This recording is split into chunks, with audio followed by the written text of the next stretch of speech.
మా కన్న తండ్రి దేవపక్షుడు మమ్మల్ని ప్రేమించి మాకు ఇచ్చిన అవకాశం బట్టి తండ్రి, మీ కుమారుడని యేసుక్రీస్తు వారు ఎందుకు జన్మించారు? ఆయన జన్మించడానికి గల కారణాలు ఏంటి? జన్మించిన ఆయన చేసింది ఏంటి? ఇవన్నీ కూడా ఆలోచించడానికి ఇచ్చిన అవకాశం బట్టి తెలియబడుతున్న ప్రతి మాట మా మనసులో భద్రపరుచుకొని వాటి ప్రకారంగా జీవించి మీరు మా కొరకు సిద్ధపరిచిన వాళ్ళు చేస్తారు. క్రీస్తు వారి ప్రార్థనని వేడుకుంటున్నాం. ముందుగా మీ అందరికీ మన రక్షకుడైన యేసుక్రీస్తు వారి పేరుగా నా హృదయపూర్వకం ఈరోజు ప్రపంచవ్యాప్తంగా జరుపుకుంటే పండుగ ఏంటి అంటే, ఇది పలానా దేశంలో జరగదు, పలానా రాష్ట్రంలో జరగదు అంటూ ఎక్కడ కూడా ప్రపంచవ్యాప్తంగా జరిగే ఏకైక పండుగ క్రిస్మస్ ఒకటి. ఎందుకంటే క్రీస్తు లేకుండా ఏది కూడా లేదు. ప్రపంచవ్యాప్తంగా ఎందుకు అలా జరుపుకుంటున్నారు? ప్రపంచవ్యాప్తంగా ఎందుకు ఇది జరుగుతుంది అంటే, ఆయన ప్రపంచానికి తెలిపాడు, ప్రపంచంలో ఉన్న ప్రతి ఒక్కరికి ఈయనే రక్షకుడు అని తెలియజేశాడు. ఆయన జీవించిన విధానం కూడా అలాంటిది, అనగా క్రీస్తు. అందుకే ఈరోజు మనము క్రీస్తు రాకడలో ఉన్న పరమార్థాన్ని తెలుసుకుంటాం. రాసుకునేవారు అంశం పేరు క్రీస్తు రాకడలో ఉన్న పరమార్థం ఏంటి? ఆయన రావడానికి ఏమండి, క్రీస్తు వచ్చాడా పుట్టాడా? ఏమండి, క్రీస్తు వచ్చాడా పుట్టాడా? వచ్చాడు. ఆయన జన్మించాడు, వాస్తవమే. ఇందాక చదివిన మాటల్లో శిశువు జన్మించెను అని ఉంటుంది. మరి అయితే ఆయన పుట్టింది ఎప్పుడు? అయితే ఇప్పుడు ప్రశ్న ఏంటి అని అంటే, ఆయన పుట్టింది ఎప్పుడు? ఎప్పుడు పుట్టాడు ఆయన? ఆయన బర్త్డే ఏది? ఆయన బర్త్డే ఏంటో అనేది మనకు తెలియదు. మనం అనుకుంటాము 2000 సంవత్సరాల క్రితం ఆయన జన్మించాడు, ఈ డిసెంబర్ 25వ తారీఖుకి ఆయన జన్మదినము కనుక ఇది ఒక దినము, ఈయన పుట్టిన దినము కాబట్టి ఇది జరుపుకోవాలి అని ఒక ఆలోచనతో జరుపుకుంటామే. కానీ వాస్తవానికి ఆయన ఇప్పుడు పుట్టలేదు. మొన్న వీడియో చూస్తూ ఫేస్బుక్లో ఇలాగే సైకిల్ మీద మైక్ పెట్టుకొని ఒక వ్యక్తి సువార్త చేసుకుంటూ వెళ్తున్నాడు. సువార్త ప్రకటించుకుంటూ వెళ్తే కొన్ని ప్రాంతాల్లో వ్యతిరేకంగా ఉంటారు కదండి, ఎందుకు ఇక్కడ ప్రకటిస్తున్నారు, ఇక్కడ ప్రకటించకూడదు, వెళ్ళిపో. అలాగే ఒక వ్యక్తి ఆ వ్యక్తిని ఆపి, ఎందుకు ప్రకటిస్తున్నావు నువ్వు? ఇక్కడ ప్రకటించడానికి వీలు లేదు. క్రీస్తు ఎవరు? యేసుక్రీస్తు వారు లేరు, ఎవరు లేరు ఇక్కడ అంటే, లేదు ఆయన రక్షకుడు, ఆయన మన కొరకు జన్మించాడు, మన కొరకు ఉన్నాడు అంటే, అప్పుడు ఆ వ్యక్తి అంటున్నాడు, అయితే క్రీస్తు ఎప్పుడు పుట్టాడో చెప్పు. మరి నేను రాముడు ఎప్పుడు పుట్టాడో చెప్తాను, కృష్ణుడు ఎప్పుడు పుట్టాడో చెప్తాను, అన్నిటికీ ఆధారాలు చూపెడతాను. క్రీస్తు ఎప్పుడు పుట్టాడు అంటే ఆ వ్యక్తి ఏం చెప్పలేక చెప్తున్నాడు. ఏంటి అంటే, లేదు ఆయన మన కొరకే పుట్టాడు, మన కొరకే ఉన్నాడు. ఆ వ్యక్తి సమాధానం చెప్పకపోవడానికి కారణం ఏంటి అంటే, యేసుక్రీస్తు వారు ఎప్పుడు పుట్టారో తేదీ ఎక్కడ కూడా లేదు, కానీ తేదీ రాసుకోవడానికి కారణం మాత్రము ఆయన అయ్యాడు. ఆయన ఎప్పుడు జన్మించాడు అంటే ఆయన జన్మ ఎప్పుడో జరిగింది. ఎప్పుడు? 2000 సంవత్సరాల క్రితం కాదండి, అనాదిలోనే. ఎందుకంటే ఆయన నిన్న మొన్న పుట్టినవాడు కాదు. కలిగి ఉన్నదేదియు ఆయన లేకుండా కలగలేదు అన్నాడు. ఎవరాయన? యేసుక్రీస్తు వారు. ఆయన గురించి మాట్లాడుతున్నాడు. అది యోహాను సువార్త 1వ అధ్యాయం 1వ వచనం, తెలిసిన మాట. ఆదియందు వాక్యం ఉండేది, ఆ వాక్యము దేవుని యొద్ద ఉండేది. అంటే ఆ వాక్యము ఆదియందు ఉంది. ఎవరది? యేసుక్రీస్తు వారు. అంటే ఆయన ఎప్పుడు జన్మించాడు? మనం ఎవ్వరము లేనప్పుడే ఆయన పుట్టాడు. మనం ఎవ్వరము లేనప్పుడే తండ్రి అయిన దేవుడు ఆయనను పుట్టించాడు. అందుకే మనకు అన్ని మాటల్లో, మనకు క్రొత్త నిబంధనలో ఆయనను గూర్చి రాయబడిన ప్రతి మాటలో భక్తులు కూడా వ్యక్తపరుస్తూ చెబుతున్న మాట ఏంటి అంటే, ఆయన ఈ లోకమునకు ప్రవేశించాను, ఆయన ఈ లోకమునకు వచ్చాను, ఆయన ఈ లోకమునకు వచ్చాడు అని ఆయన కూడా చెప్పిన మాటలు ఉన్నాయి. అంటే తండ్రి అయిన దేవుడు యేసుక్రీస్తు వారిని ఎప్పుడో పుట్టించాడు. వాస్తవానికి ఆలోచిస్తే మనము కూడా ఇప్పుడు పుట్టిన వరం కాదు కదండి. మనము కూడా ఇప్పుడు పుట్టిన వరం కాదు. ఎప్పుడు పుట్టాం మనము? ఆయనలో ఎప్పుడో జన్మించాము. ఆయన ప్రణాళిక ఎప్పుడు వేసుకున్నాడు అంటే, జగత్తుకు పునాది వేయబడక మునిపే క్రీస్తులో మనల్ని ఏర్పరచుకున్నాడు. అంటే ఏంటి? అప్పుడే మనం ఉన్నాము భూమి మీద. ఇప్పుడు మనం పుట్టామని చెప్పుకుంటున్నాం అంతే, కానీ వాస్తవానికి మనం ఎప్పుడో. ఇలా ఆయన జన్మ యొక్క రహస్యాన్ని గురించి ఆలోచిస్తే చాలా విషయాలు ఉన్నాయి. ఆదిలోనికి వెళ్ళిపోతే ఎన్నో రహస్యాలు మనం ఆలోచించాలి. కానీ ఇప్పుడు ఆయన రాకడ, ఏదైతే రాకడ ఉందో కదా, ఆయన వచ్చేసాడు. ఆయన రాకడకు పరమార్థం ఏంటి అనేది మనం ఈరోజు ఆలోచించాలి. ఆయన రాకడలో ఎన్నో విషయాలు జరిగాయి.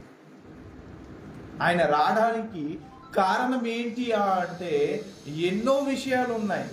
అందులో మొట్టమొదటిగా ఆయన రాకడలో ఉన్న పరమార్థం ఏంటో యెషయా గ్రంథం.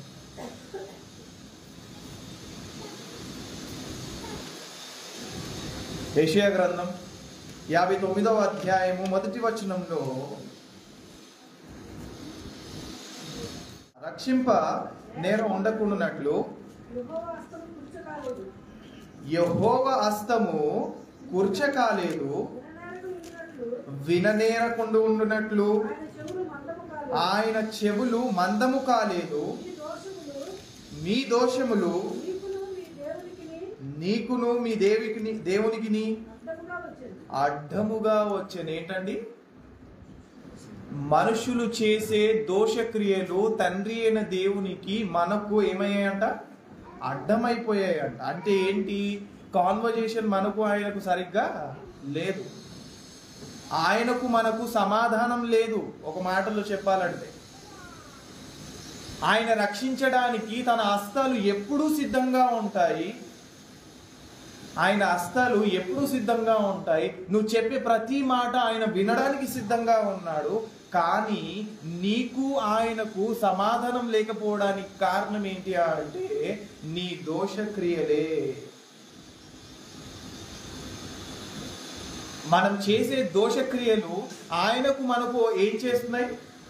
దూరపరుస్తున్నాయి. అడ్డుగోడగా ఉండిపోయింది.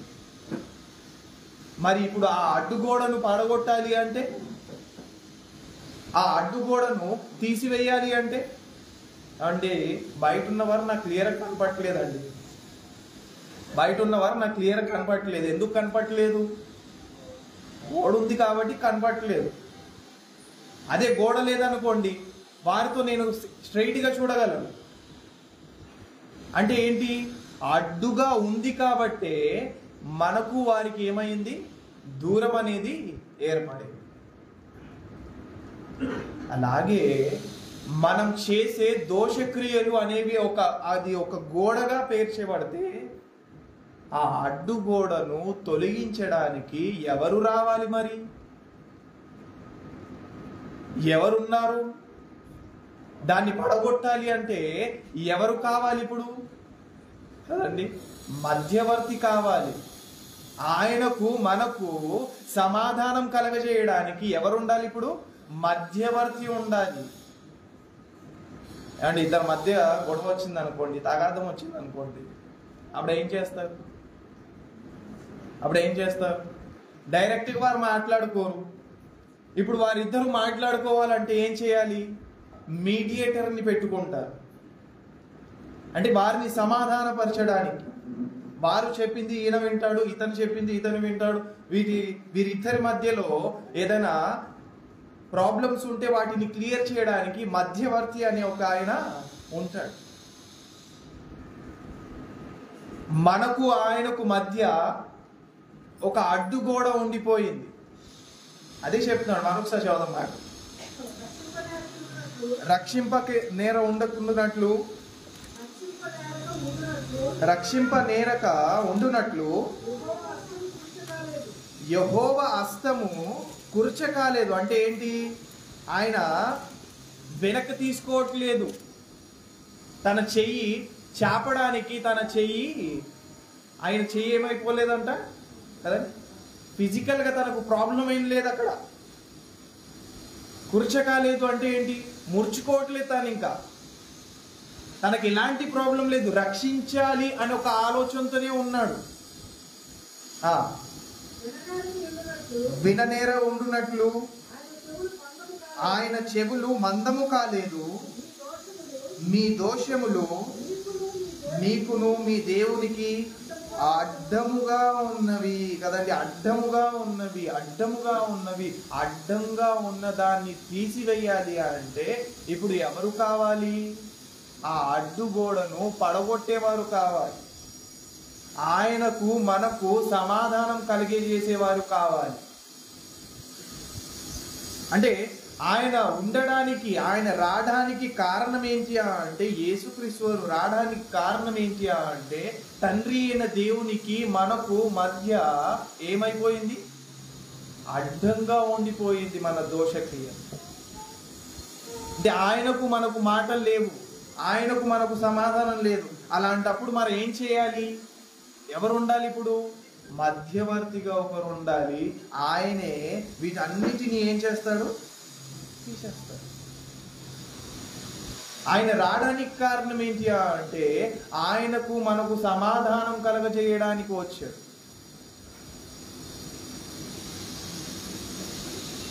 లూకా సువార్త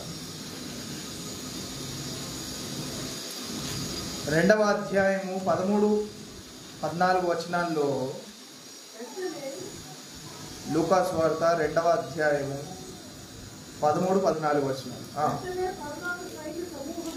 వెంటనే పరలోక సైన్య సమూహము ఆ దూతతో కూడా నుండి సర్వోన్నతమైన స్థలములలో దేవునికి మహిమయు ఆయనకు ఇష్టులైన మనుషులకు భూమి మీద సమాధానము కలుగునుగాక కదండి. దేవునికి వారు స్తోత్రం ఏ విధంగా చేస్తున్నారు? ఏమని స్తోత్రం చేస్తున్నారు? భూమి మీద వీరికి సమాధానము కలగాలి. ఆయన వచ్చాడు. ఎందుకు వచ్చాడు అంటే, ఇదిగో భూమి మీద ఉన్న వారికి, తండ్రి అయిన దేవుడికి సమాధానం కలగాలి. అది కూడా అందరికి సమాధానం కలగదండి. అక్కడ ఎవరికి కలుగుతుంది? అక్కడ చెప్తున్నాడు. మరొకసారి చదువుదాం మాట. సర్వోన్నతమైన స్థలములలో దేవునికి మహిమయు ఆయనకి ఇష్టులైన మనుష్యులకు కదండి. ఏమంటున్నాడు ఇక్కడ? ఆయనకు ఇష్టులైన మనుష్యులకు అంట. అంటే ఆయనకి ఇష్టమైన వారు ఎవరైతే ఉన్నారో వారితోనే ఏమవుతుంది? సమాధానం అనేది ఏర్పడుతుంది. మన ఇష్టానికి మనం జీవిస్తాము, కానీ ఆయన సమాధానంగా ఉండమంటే ఎలా ఉంటాడు? మన ఇష్టానికి మనం ప్రవర్తిస్తాము. ఆయన సమాధానంగా ఉండమంటే ఎలా ఉంటాడు? అందుకే అడ్డుగోడగా ఉండిపోయింది.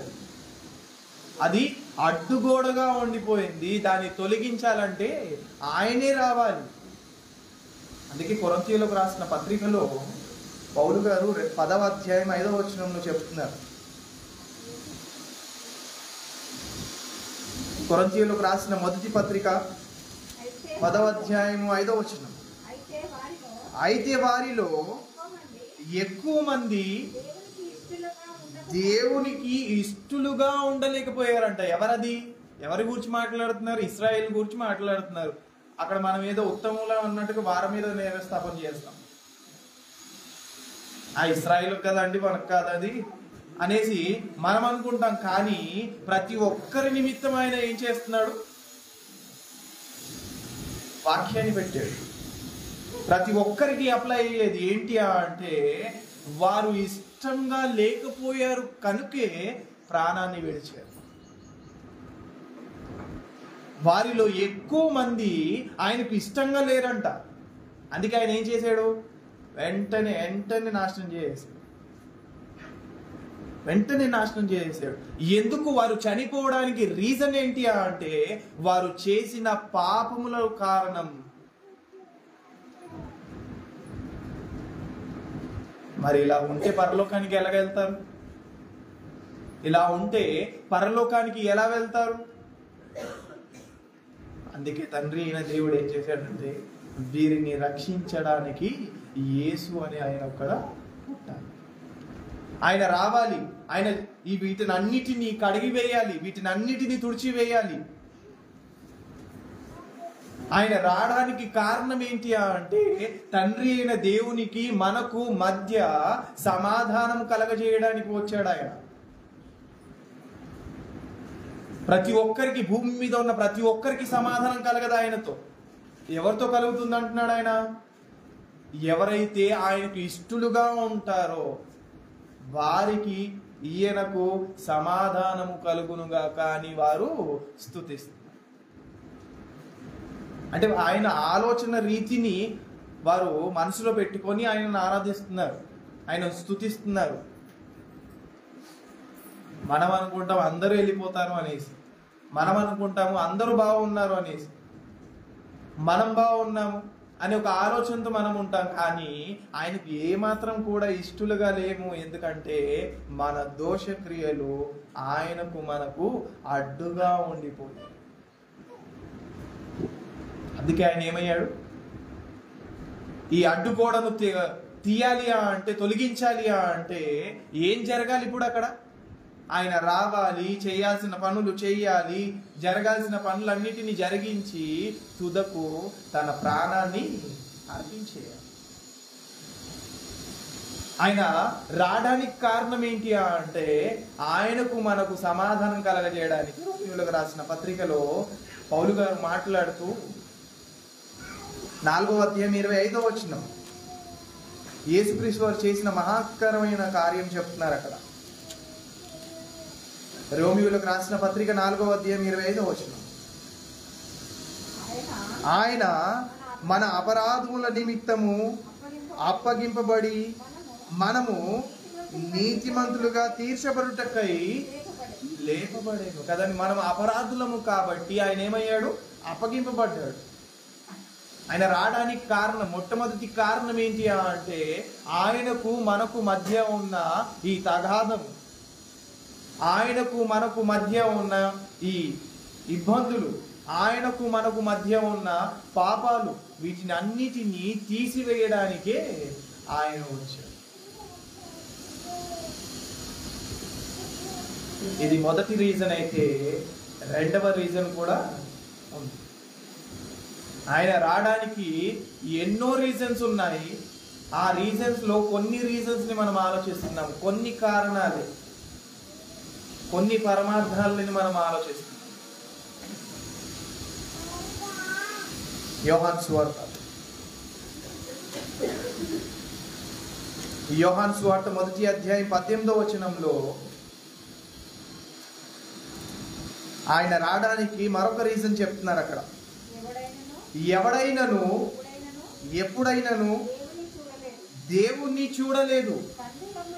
తండ్రి రొమ్ముననున్న అద్వితీయ కుమారుడే ఆయనను బయలుపరచెను. తండ్రి అయిన దేవుణ్ణి బయలుపరచడానికి ఎవరొచ్చారు? యేసుక్రీస్తు. మొదటి రీజన్ ఆయనకు మనకు సమాధానాన్ని కలగజేయడానికి అయితే, రెండవ రీజన్ చెప్తున్నాడు, మీరు దేవుణ్ణి చూడలేదు కదా, ఆయన ఎలా ఉంటాడో తెలియదు కదా, అయితే నన్ను చూసిన వాడు తండ్రిని చూసినట్లే. నేను ఎలాగైతే జీవిస్తున్నానో ఆయన కూడా అలాగే ఉంటాడు. నేను ఎలాగైతే ఉన్నానో ఆయన కూడా అలాగే ఉంటాడు. అంటే తండ్రి అయిన దేవునికి పరిచయాన్ని, ఆయన ఎలా ఉంటాడో అని బయలు చేయడానికి ఆయన వచ్చాడు. అంటే యేసుక్రీస్తు వారు రావడానికి కారణం ఏంటి అంటే, తండ్రి అయిన దేవుడు ఎలా ఉంటాడో తెలియచేయడానికి. ఆయన రావడానికి కారణం ఏంటి అంటే, మీరు ఇలా ఉంటున్నారు కానీ దేవుడు ఇలా ఉంటాడు. మీరు ఆయనకు ఇష్టంగా ఉన్నారనుకుంటున్నారు కానీ నేనున్నట్టుగానే ఆయనకి ఇష్టం. నేను ఎలాగైతే ఉంటున్నానో అది ఆయనకి ఇష్టం. ఇవన్నీ తెలియజేయడానికి ఆయన భూమి మీదకి వచ్చాడు. హాలిడేస్ వచ్చాయి కాబట్టి భూమి మీదకి వెళ్ళేసి వద్దామని రాలేదు ఆయన కదండి. తిరగడానికి, షికారులు చేయడానికి రాలేదు. ఎందుకు వచ్చాడు అంటే, బాధ్యతతో కూడిన పనులు చేయడానికి వచ్చాడు ఆయన. ఇప్పుడు చూడండి, ఎన్ని చర్చిలకు వెళ్ళినా అందరు చర్చిలోనే ఉంటారు. ఏ చర్చిలో అంటే వారికి ఇష్టం వచ్చిన రీతిగా చేసే చర్చిలలో ఉంటారు. వారికి ఇష్టం వచ్చిన ప్రవర్తన ప్రవర్తించడానికి వెళ్తారు. కొందరు బట్టలు చూపించుకోవడానికి వెళ్తే, కొందరు అందాన్ని చూపించుకోవడానికి వెళ్తారు. కొందరు మాకు ఇది ఉంది అన్నట్టుగా వెళ్తారు. మేము వెళ్ళాలి కాబట్టి వెళ్ళాలి.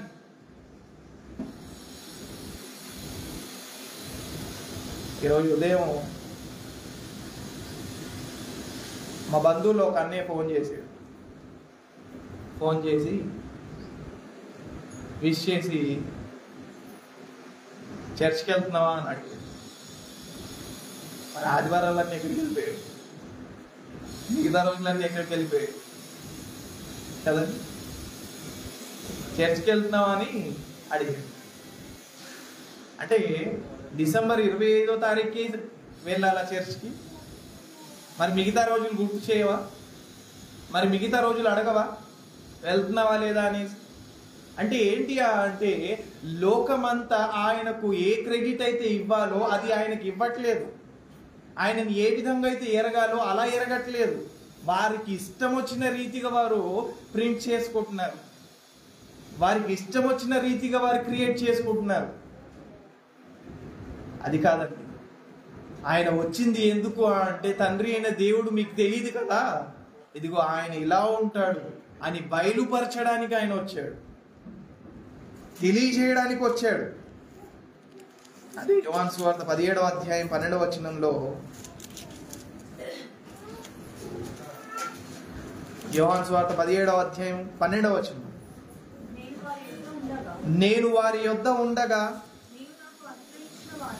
నీవు నాకు అనుగ్రహించిన వారిని నీ నామమందు కాపాడితిని, నేను వారికి భద్రపరిచితిని గనుక లేఖనము నెరవేరునట్లు నాశనపుత్రుడు తప్ప వారిలో మరి ఎవ్వరును నశింపరు కదా. నువ్వు నన్ను ఎందుకు పంపావు అంటే కదండి, ఆయన ఎందుకు వచ్చాడు అంటే, ఇదిగో ఎవరైతే నాశనానికి వెళ్ళిపోతున్నారో వారిని రక్షించడానికి ఆయన వచ్చాడు. నిన్ను బయలుపరచడానికి నేను వచ్చాను. ఆ బయలుపరిచే పనిలోనే చేయాల్సిన పని ఏంటి అంటే, వారిని నేనేం చేయాలి? రక్షించాలి, కాపాడాలి.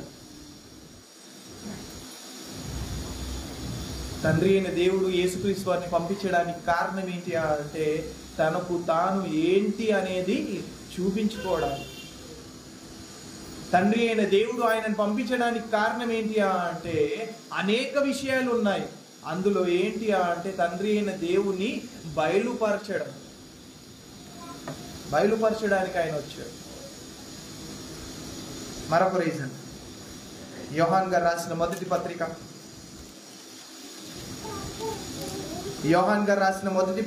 3వ అధ్యాయము 8వ వచనం. త్వరగా చూసుకుందాం, చాలా పాయింట్స్ ఉన్నాయి కానీ కొన్ని విషయాలను మనం ఆలోచిద్దాం. యోహాన్ గారు రాసిన మొదటి పత్రిక 3వ అధ్యాయము 8వ వచనం. అపవాది మొదట నుండి పాపము చేయుచున్నాడు గనుక పాపము చేయువాడు అపవాది సంబంధి, అపవాది యొక్క క్రియలను లయపరచుటకే దేవుని కుమారుడు ప్రత్యక్షమాయను కదండి. ఆయన ఎందుకు వచ్చాడంట? అపవాది క్రియలను లయపరచుటకే ఆయన వచ్చాడు. అప్పటి వరకు అపవాది ఏం చేస్తున్నాడు? అందరినీ టార్గెట్ చేస్తున్నాడు. అందరూ ఇరికిపోతున్నారు, అందరు దొరికిపోతున్నారు, అందరూ చిక్కుకుంటున్నారు. ఇప్పుడు వారందరిలో నుండి వారందరినీ కాపాడాలి అంటే ఏం చేయాలి? అని వారి క్రియలను అన్నిటినీ నాశనం చేయాలి. వాటిని అన్నిటినీ నాశనం చేస్తేనే అప్పుడు మనం అందరం రక్షింపబడతాం. లేదు అంటే ఏమవుతాము? నాశనం అయిపోతాం. అంటే యేసుక్రీస్తు వారు రావడానికి కారణం ఏంటి అంటే కదండి, అపవాది యొక్క క్రియలను లయపరచడానికి వచ్చాడు. ఎందుకు అంటే మనమందరము వాడితోనే ఉన్నాం, మనమందరము కూడా వాడితోనే ఉన్నాం. మనమందరం ఎట్లా ఉన్నాము అంటే ఆయన అంటున్నాడు, నీతిమంతుడు లేడు, ఒక్కడునూ లేడు. అందరూ ఏమవుతున్నారంట? పాపంలోనే ఉన్నారు. ఆ పాపం చేసేవారు ఎవరంట? అక్కడ చెప్తున్నాడు అదే. ఆ పాపం చేసేవారు ఎవరంట? అపవాది సంబంధులు. యేసుక్రీస్తు వారు మాట్లాడుతూ కదండి, నీ తండ్రి అపవాది సంబంధం. మీరేంటి? మీ తండ్రి యొక్క అపవాది సంబంధులు అంటే ఏంటి? పాపము చేసే ప్రతి ఒక్కరికి తండ్రిగా ఉన్నది ఎవడు? అపవాది. వాడికే మనం అవకాశం ఇస్తున్నాము. అందుకే వాడు అన్ని క్రియలను లయపరచాలి అంటే ఆయన రావాలి. ఆయన రావడానికి రీజన్ ఏంటి అంటే వాడి క్రియలన్నిటినీ లయపరచడానికి వచ్చాడు. కనుక మనం ఏం చేస్తున్నాము, ఏ విధంగా ఉన్నాము, వీటన్నిటినీ పరిశీలించాలి. ఆయన ఎందుకు వచ్చాడు అంటే మనల్ని అందరినీ రక్షించడానికి వచ్చాడు. అపవాది ఆలోచనలో నుండి, వాడి యొక్క తంత్రమైన ఆలోచనలో నుండి బయటికి తీసుకొని రావడానికి. తిమోతి గారికి రాస్తున్న పత్రికలో పౌలు గారు చెబుతున్నారు. తిమోతి గారికి రాసిన మొదటి పత్రిక 1వ అధ్యాయం 15వ వచనం. తిమోతి గారికి రాసిన మొదటి పత్రిక 1వ అధ్యాయము 15వ వచనం. పాపులను రక్షించుటకు క్రీస్తు యేసు లోకమునకు వచ్చెను. అట్టి వాక్యము నమ్మదగినదియు పూర్ణ అంగీకారమునకు యోగ్యమైనది ఉన్నది కదండి. ప్రతి ఒక్కరు కూడా ఒప్పుకోవాలి. ఇది ఆయన ఎందుకు వచ్చాడు అంటే ప్రతి పాపిని రక్షించడానికి వచ్చాడు. ఎవరి చేతిలో నుండి? అపవాది చేతిలో నుండి. వాడి క్రియలను లయపరచాలి అంటే ఆయనే ఉండాలి. కనుక ఆయన మొట్టమొదటి రీజన్ మనల్ని తండ్రి అయిన దేవుడికి సమాధానం కలగజేయడానికి అయితే కదండి. రెండవ రీజన్ ఏంటి? దేవుణ్ణి చూపించడం, పరిచయం చేయడం, బయలుపరచడం, ఆయన ఏంటో తెలియజేయడం. మూడవది కదండి, అపవాది క్రియలను లయపరచడానికే వచ్చాడు. ఆ తర్వాత రీజన్ మత్తయి సువార్త 12వ అధ్యాయం. మత్తయి సువార్త 12వ అధ్యాయం 26వ వచనం. మత్తయి సువార్త 12వ అధ్యాయము 26వ వచనం. సాతాను వెరకొట్టిన ఎడల తనకు తానే విరోధముగా వేరుపడును. అట్లయితే వాని రాజ్యము ఎలా నిలుచును కదండి. ఇక్కడ ఆయన తెలియజేస్తున్న విషయం ఏంటి అంటే అపవాదికి రాజ్యం ఉంది. ఏముంది? రాజ్యం ఉందంట. ఆయన రాజ్యాన్ని మర్చిపోయిన వారందరూ కూడా, ఆయన రాజ్యం అవసరం లేదు అనుకున్న ప్రతి ఒక్కరు కూడా ఎవరు రాజ్యంలో ఉన్నారు? అపవాది రాజ్యంలో ఉన్నారు. మీరు ఈ రాజ్యంలో కాదు, నా రాజ్యంలో ఉండాలి. దేవుని రాజ్యం అంటూ ఒకటి ఉంది. వాడు ఏం చేస్తున్నాడంటే వాడికంటూ ఒక రాజ్యాన్ని క్రియేట్ చేసుకొని అందులో ప్రతి ఒక్కరిని పరిపాలించాలని ఆలోచిస్తున్నాడు. కానీ దేవుని రాజ్యం అనేది ఒకటి ఉంది. అదే అధ్యాయం 28వ వచనం చెప్తున్నారు. దేవుని ఆత్మ వలన నిశ్చయముగా దేవుని రాజ్యము మీ యొద్దకు వచ్చి ఉన్నది. దేవుని రాజ్యం అనేది ఏమైందంట? వచ్చింది. ఇప్పటి వరకు వాడు చేస్తున్న వాడి రాజ్యాన్ని పరిపాలిస్తున్నాడు. మీరందరూ కూడా వాడి రాజ్యంలోనే ఉన్నారు. కానీ మీరు మర్చిపోయిన విషయం ఏంటి అంటే దేవుని రాజ్యం కూడా ఉంది. ఆయన రాజ్యమే శాశ్వతమైనది. ఆయన రాజ్యమే నిత్యమైనది. నిత్యమైన రాజ్యం ఆయనది. ఆ నిత్యమైన రాజ్యంలో మనమేమవ్వాలి? ప్రవేశించాలి. ఆ రాజ్యంలోనికి ప్రవేశన అనేది ఆయన ద్వారానే జరగాలి. అందుకే ఆయన వచ్చాడు. అపవాది రాజ్యం కూడా ఉంది, దేవుని రాజ్యం కూడా ఉంది అని తెలియజేయడానికి వచ్చాడు. ఎందుకు అంటే అపవాది రాజ్యంలో జరిగే క్రియలు ఎలా ఉంటాయో అవి తెలియజేయడానికి వచ్చాడు. దేవుని రాజ్యంలో ఎలాంటి క్రియలు ఉంటాయి, ఎలాంటి ప్రవర్తన ఉంటుంది, ఎలాంటి ఆలోచన ఉంటుంది అని తెలియజేయడానికి వచ్చాడు కదా. క్రైస్తవులు ఉన్నారండి, ఎక్కడికో వెళ్ళడం ఎందుకు? క్రైస్తవులే ఉన్నారండి. క్రైస్తవులందరూ కూడా క్రైస్తవులేనా కదా? క్రైస్తవులుగా పిలువబడుతున్న వారందరూ కూడా క్రైస్తవులేనా? కాదు. ఎవరు క్రైస్తవులు అంటే కదండి, మొదటి శతాబ్దంలో అపోస్తులు ఉన్నారు చూడండి, వారి బాటలో నడిచిన వారే క్రైస్తవులై ఉంటారు. వారు ఏ విధంగా అయితే ఉన్నారో ఆ విధంగా ఉంటేనే క్రైస్తవులు అవుతారు. వారు ఏ విధంగా ఆయనను ఆరాధించారో అలా ఆరాధిస్తేనే క్రైస్తవులు అవుతారు. వారు ఎలాగైతే అర్పించేశారో అలా అర్పిస్తేనే క్రైస్తవులు అవుతారు. అంటే మనము కేవలము పేరుకు మాత్రమే క్రైస్తవులుగా ఉన్నాం. అంటే ఏంటి? వేరే రాజ్యంలో ఉన్నాం. మనం క్రీస్తు రాజ్యంలో ఉన్నాం అనుకుంటున్నాము, కానీ వేరే రాజ్యంలో ఉన్నాము. ఎవరి రాజ్యంలో? వేరే రాజ్యం ఏంటి? రెండే రాజ్యాలు ఉన్నాయి. ఒకటి దేవుడిది, రెండవది అపవాదిది. దేవుడి రాజ్యంలో మనం కనిపించలేదంటే ఎక్కడ కనిపిస్తాం? ఇప్పుడు అపవాదిలో కనిపిస్తాం. అది తెలియజేయడానికి ఆయన వచ్చాడు. ప్రతి ఒక్కరు కూడా అపవాది రాజ్యంలో ఉండి మేము దేవుని రాజ్యంలో ఉన్నాం అనుకుంటున్నారు, మేము దేవుని క్రియలే జరిగిస్తున్నాం అనుకుంటున్నారు. కానీ ఏది వాస్తవమో ఏది అవాస్తవమో అని తెలియజేయడానికి ఆయన ఏమయ్యాడు? భూమి మీదకి వచ్చాడు కదండి. టైంపాస్ చేయడానికి వచ్చాడు ఆయన? ప్రాణం పెట్టి వెళ్ళిపోవడానికి వచ్చేసాడా? లేదు, ఎన్నో విషయాలు తెలియజేయడానికి వచ్చాడు. లేదు తండ్రి మీరు ప్రాణం పెట్టి వెళ్ళిపోమన్నారు కదా, వెళ్ళిపోతాను అంటే అలాంటిది కాదు ఆయన రాకడ. ఆయన రాకడలో ఉన్న పరమార్థం ఏంటి అంటే ఇదిగో తెలియని విషయాలన్నిటినీ తెలియజేయడానికి నేను వచ్చాను. క్రీస్తు మర్మములు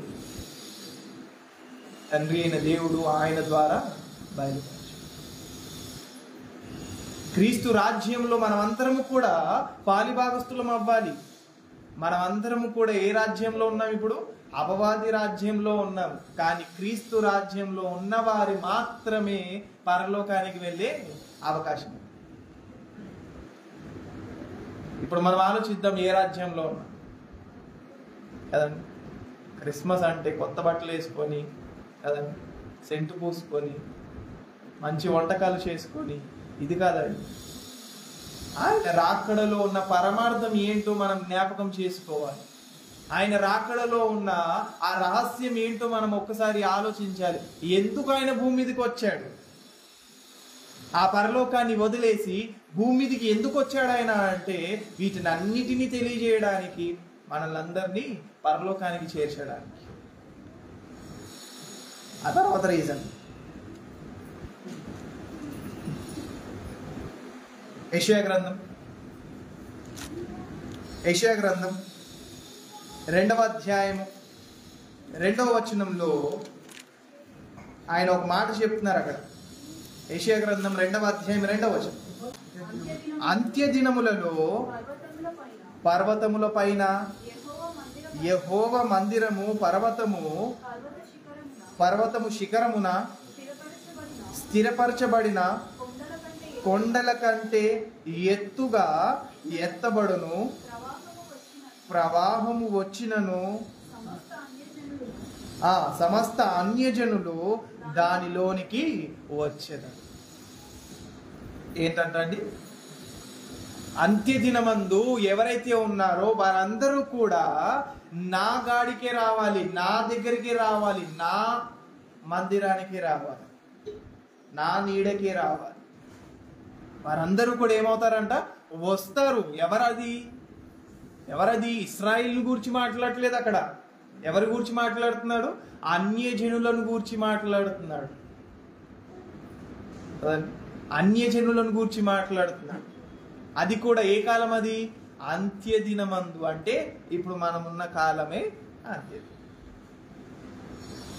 మనమున్న కాలమే అంత్యదినం. ఈ దినంలో ఏమవుతారంట? అన్యజనులందరూ కూడా ఆయన దగ్గరికి వస్తారు. ఆయన పుట్టుక నుండి మనం క్రైస్తవులమా? కదండి, కాదు కదా. మనమంతా ఏంటి? అన్యజనులు.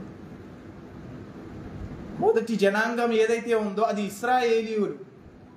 వంశపారంపరకంగా వారు వచ్చారు. అబ్రహాం గారు నుండి వారు వచ్చారు. వారందరూ కూడా వారికి ఉన్న పేరేంటి అంటే ఇశ్రాయేలు. వారందరూ కూడా ఇశ్రాయేలీయులు అయితే వారు ఏర్పరచబడిన జనాంగం.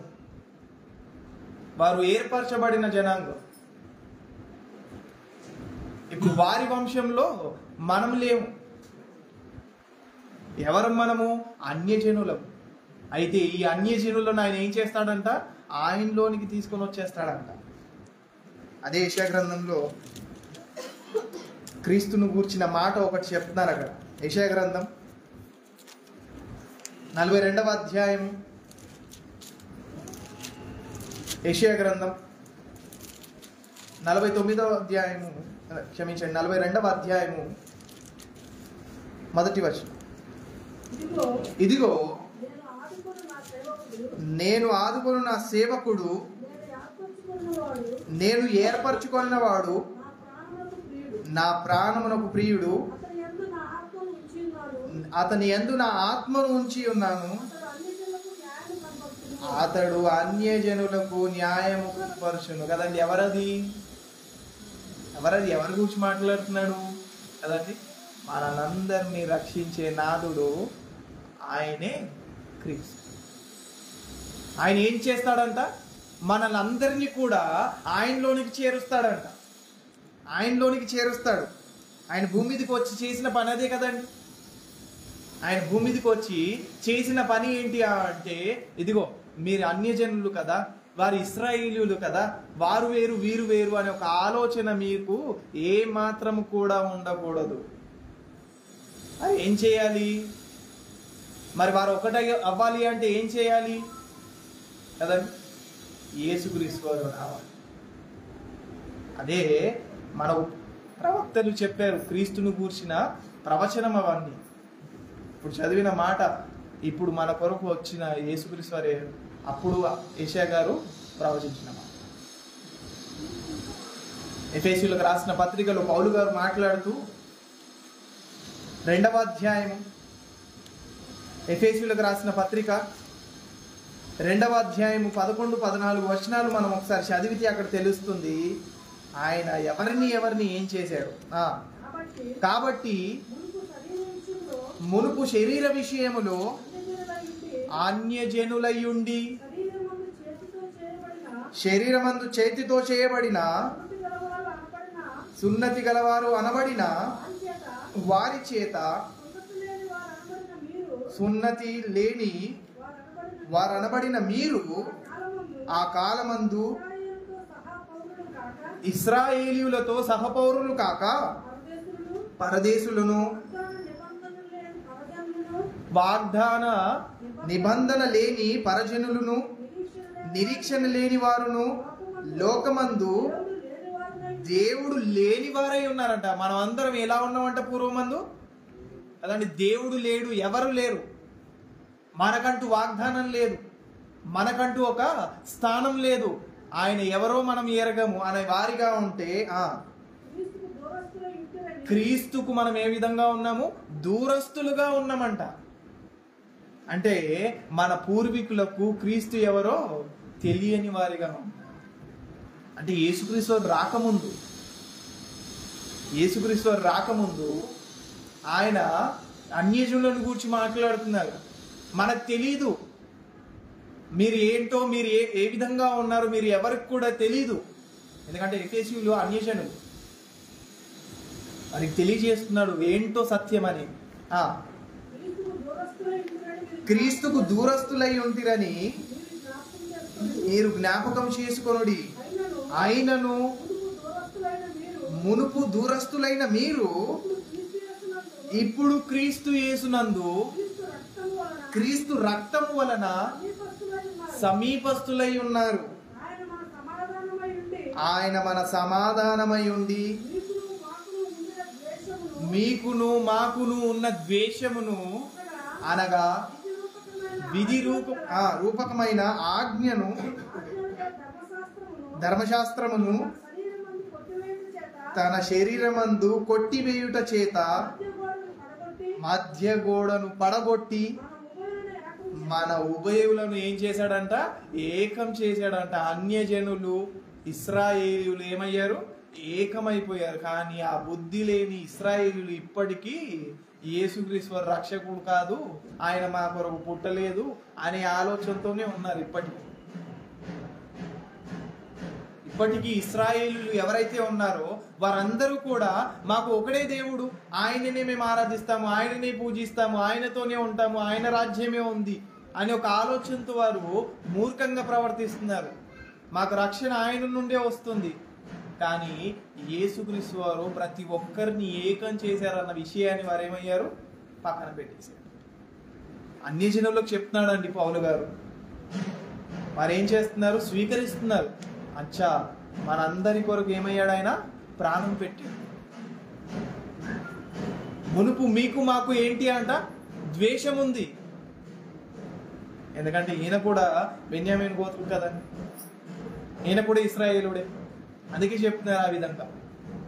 మీకు మాకు మధ్య వ్యత్యాసం ఉండేది, మీకు మాకు మధ్య తగాదం ఉండేది, మీరు వేరు మేము వేరు అనే ఒక ఆలోచనతో ఉండేవారం. కానీ ఇప్పుడు అదంతా లేదు. ప్రతి ఒక్కరికి నాయకుడు ఒక్కడే. ప్రతి పాపాన్ని రక్షించేది ఆయన, ప్రతి పాపంలో నుండి రక్షించేది ఆయన. కనుక మనం ఏమయ్యాము? ఏకమయ్యాము. అంటే క్రీస్తు రాకడతో మనం ఏమయ్యాము? ఏకమయ్యాము. వ్యత్యాసం లేదు ఇందులో. క్రీస్తు దేశస్థుడని లేదు, యూదుడని లేదు కదండి, ఎవరు లేరు. ప్రతి ఒక్కరు కూడా ఏంటి? ఏకమై ఉన్నారు.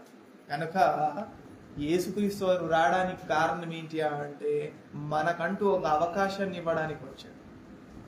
మనకంటూ ఒక అవకాశాన్ని ఇవ్వడానికి వచ్చాడు. మనకంటూ ఒక అవకాశం ఏంటి అంటే పరలోకానికి మనం వెళ్ళాలి, ఆ దేవుడు ఎవరో మనకు తెలియాలి, ఆ రాజ్యం ఏంటో మనకు తెలియాలి, ఆ రక్షణ ఏదో మనము కూడా పొందుకోవాలి. ఇవన్నీ కూడా తెలియజేయడానికి భూమి మీదకి వచ్చాడు. అదే మాటలు మనకు మరొక పాయింట్ కనిపిస్తుంది.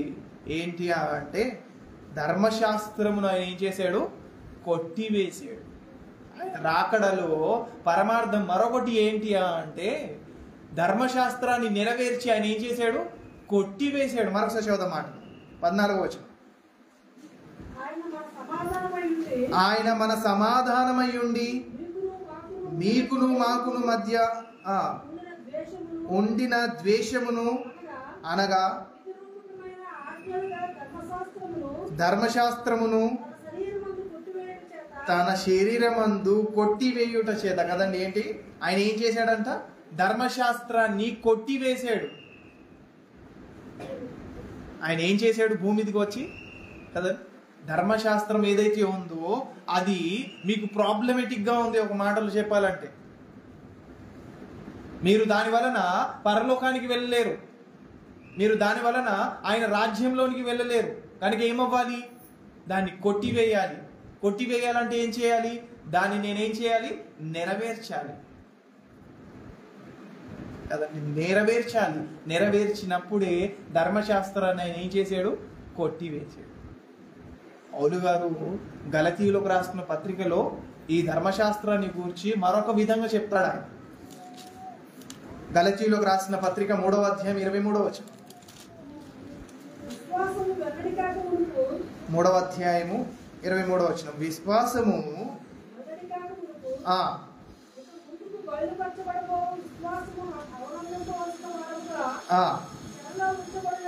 చెరలో ఉంచబడినట్లు మనము ధర్మశాస్త్రమునకు లోనైన వారమైతే. ఏంటంట? ధర్మశాస్త్రం అనేది ఏ విధంగా ఉందంట? చెరగా ఉంది అంట. ఆ చెరగా ఆయన ఏం చేస్తాడంట? తీసుకొని వెళ్ళిపోతాడు. ఎందుకు అంటే మీరు ఈ ధర్మశాస్త్రం వలన మీరు పరలోకానికి వెళ్ళలేరు. ఈ ధర్మశాస్త్రం వలన మీరు పరలోకానికి అవకాశం పొందుకోలేరు. కనుక ఏం చేయాలి? నేను నెరవేర్చి దీన్ని తీసేస్తాను. అందుకే నేనేం చేస్తాను? క్రొత్త ఆజ్ఞలను పెడతాను. అంతకు ముందు మీరు వ్యభిచారం చేయాలి అంటే ఫిజికల్గా వ్యభిచారం చేస్తే నేరం, కానీ నేను వచ్చిన తర్వాత చూస్తేనే నేరం. మీరు డైరెక్ట్గా ఫిజికల్గా నరహత్య చేస్తేనే నేరం, కానీ ఇప్పుడు కోపపడితేనే నేరం. అంటే అన్నిటినీ నెరవేర్చి దాన్ని కొట్టివేసి క్రొత్తగా అన్నిటినీ ఆయన ఏం చేశాడు? అమర్చాడు. అందుకే పాత నిబంధన, క్రొత్త నిబంధన. ఆయన పాతలో ఉన్న ఆ నిబంధనలు ఏవైతే ఉన్నాయో దాని వలన పరలోకానికి వెళ్ళలేరు. పౌలు గారు ఎన్నో విషయాలు చెప్తారు గలతీయులకు రాసిన పత్రికలోని. మీరు ధర్మశాస్త్రం అని ఎగురుతున్నారు కదా, ఆ ధర్మశాస్త్రం వలన మీరు పరలోకానికి వెళ్ళలేరు. మీరు సున్నతి అని వెనకబడుతున్నారు కదా, ఆ సున్నతి వలన మీరు పరలోకానికి వెళ్ళలేరు. దేని వలన వెళ్తారు? ఇదిగో ఈయనలో జన్మించిన వారే పరలోకానికి వెళ్తారు. సున్నతి తీసుకోవటందు లాభం లేదు, తీసుకోకపోవటందు లాభం లేదు. ఎందుకంటే ఆయన కొట్టివేసాడు ఆ నిబంధనను. ఇక బాప్తిస్మం అనే ఒక నిబంధనను తీసుకొని వచ్చాడు. సున్నతి అనేది మీరు ఎలాగైతే చేసుకుంటున్నారో అది చేసుకోవాలి అంటే దాన్ని కొట్టివేసి ఆయన ఏం చేశాడు? బాప్తిస్మముగా ఆయన నియమించాడు. కనుక తండ్రి అయిన దేవుడు యేసుక్రీస్తు వారిని పంపించడానికి కారణము, యేసుక్రీస్తు వారు రావడానికి కారణం ఏంటి అంటే కదండి, ధర్మశాస్త్రాన్ని కొట్టివేసి కొత్త ఆజ్ఞలను మనకి ఇవ్వడానికి ఆయన భూమి మీదకి వచ్చాడు. ఎందుకంటే ధర్మశాస్త్రం వలన పరలోకానికి వెళ్ళట్లేదు ఎవరు కూడా. మరి పరలోకానికి వెళ్ళాలి అంటే క్రొత్త ఆజ్ఞలు పెట్టాలి నేను. కనుక ఇవన్నీ కూడా ఆయన తెలియజేయడానికి భూమి మీదకి వచ్చాడు. ఇవన్నీ తెలియజేస్తూనే తన ప్రాణాన్ని అర్పించాడు. ఇవన్నీ తెలియజేసే ఆయన ఏం చేశాడు? తన ప్రాణాన్ని అర్పించాడు. అని ఏ విధంగా జీవించాలో అనే విషయాన్ని కూడా ఆయన నేర్పించడానికి భూమి మీదకి వచ్చాడు. ఏ విధంగా మనం జీవించాలో అనేది మనకు తెలియట్లేదు. ఈ విధంగా జీవించండి, ఈ విధంగా జీవించండి, ఈ విధంగా జీవించండి అంటే శరీర కోరికలు ఏవైతే ఉన్నాయో వాటిని మనం ఏం చేస్తున్నాము? జయించలేకపోతున్నాము కదా. మన శరీరానికి కోరిక ఉంది, ఇప్పుడు ఆ కోరికను ఏం చేయాలి? నెరవేర్చేంత వరకు మనకు మనశ్శాంతి ఉండదు, అది జరిగించేంత వరకు మనకు మనశ్శాంతి ఉండదు. అది జరిగిస్తే పాపం అయిపోతుంది.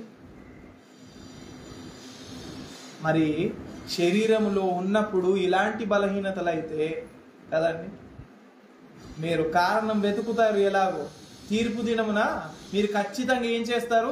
కారణం వెతుకుతారు. ఏమని?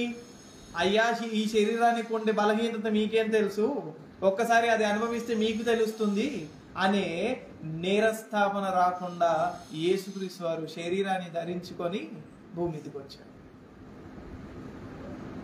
ఆత్మరూపిగా ఉన్న ఆయన శరీరాన్ని ధరించుకొని భూమి మీదకి రావడానికి కారణం ఏంటి అంటే, ఇదిగో ఈ శరీరం ద్వారా నేను ఎలా బ్రతికి చూపిస్తానో చూడండి.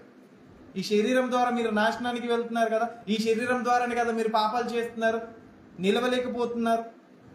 ఆ శరీరాన్ని ఎలా అదుపులో పెట్టుకోవాలో, ఆ శరీరాన్ని ఎలా జయించాలో నేను నేర్పిస్తానని ఆయన భూమి మీదకి వచ్చాను. ఇప్పుడు నేరస్థాపన మనం మోపగలం ఆయన మీద? లేదు, అవకాశం లేదు. ఎందుకంటే ఆయన బ్రతికి చూపించాడు. నువ్వు బ్రతికితే తెలుస్తుంది అని ఒక మాట ఇప్పుడు అనడానికి మనకు అవకాశం లేదు. కనుక చాలా జాగ్రత్తగా ఉండాలి. ఆయన రాకడలో ఉన్న పరమార్థం తెలుసుకున్న మనము ఏ విధంగా ఉండాలో కూడా తెలుసు. ఏది ఆయన రాజ్యమో, ఏది ఆయన రాజ్యం కాదో తెలుసుకోవాలి. తండ్రి అయిన దేవుణ్ణి ఆయన బయలుపరచడానికి వచ్చినప్పుడు ఎలాంటి విషయాలు బయలుపరిచాడు, ఆయనను మనం చూడాలంటే ఎలాంటి ఆలోచన కలిగి ఉండాలి, ఇవన్నీ కూడా మనకు చెప్పాడు. కనుక తెలుసుకున్న కొన్ని మాటలైన మన మనసులో జాగ్రత్తగా భద్రపరచుకొని ఆయన ఏదైతే చిత్తాన్ని కోరుకున్నాడో, ఏదైతే ఆలోచన మన పట్ల పెట్టుకున్నాడో వాటిని నెరవేర్చడానికి మనం ఏం చేయాలి? పూనుకోవాలి. ఇది ఆయన రాకడలో ఉన్న పరమార్థంలో కొన్ని విషయాలు. తెలుసుకోవడానికి గోల్డలు ఉన్నాయి, కానీ సమయము లేదు. కళ్ళు మూసుకొని ప్రార్థన చేసుకుందాం. మహాపరిశుద్ధుడైన మా కన్న తండ్రి, మమ్మల్ని ప్రేమించి మాకు ఇచ్చిన అవకాశాన్ని బట్టి మీకు కృతజ్ఞత. తండ్రి, మీరు మమ్మల్ని ప్రేమించి మీ కుమారుడిని యేసుక్రీస్తు వారిని భూమి మీదకి పంపించి మీ చెంతకు చేరాలి అంటే ఆయన రక్తంలో కడగబడాలి, పరలోకానికి వెళ్ళాలి అంటే ఆయన రాజ్యంలో ఉండాలి. ఏది మీ రాజ్యము అని తెలియజేయడానికి, ఇంకా అనేక విషయాలు తెలియజేయడానికి ఆయన భూమి మీదకి పంపించారు. తండ్రి, అందును బట్టి మీకు కృతజ్ఞతలు చెల్లించుకుంటున్నాం. ఆయన రాకపోతే ఏది సత్యమో ఏది అసత్యమో తెలిసేది కాదు, ఏది న్యాయమో ఏది అన్యాయమో తెలిసేది కాదు. ఆయన వచ్చి అన్నిటినీ వివరించి అన్నిటినీ బయలుపరిచి మీ చెంతకు చేరే ఒక గొప్ప మార్గాన్ని ఆయన వేసి వెళ్ళారు. తండ్రి, ఆ మార్గంలో మేము కూడా నడిచి మీ చెంతకు చేరే అవకాశాన్ని మాకు దయచేస్తారని కోరుకుంటూ ప్రతి విషయంలో మీ కృతజ్ఞతలు చెల్లించుకుంటూ క్రీస్తు వారి పేరిట ఈ ప్రార్థన అడిగి వేడుకుంటున్నాం తండ్రి. ఆమేన్. అందరికీ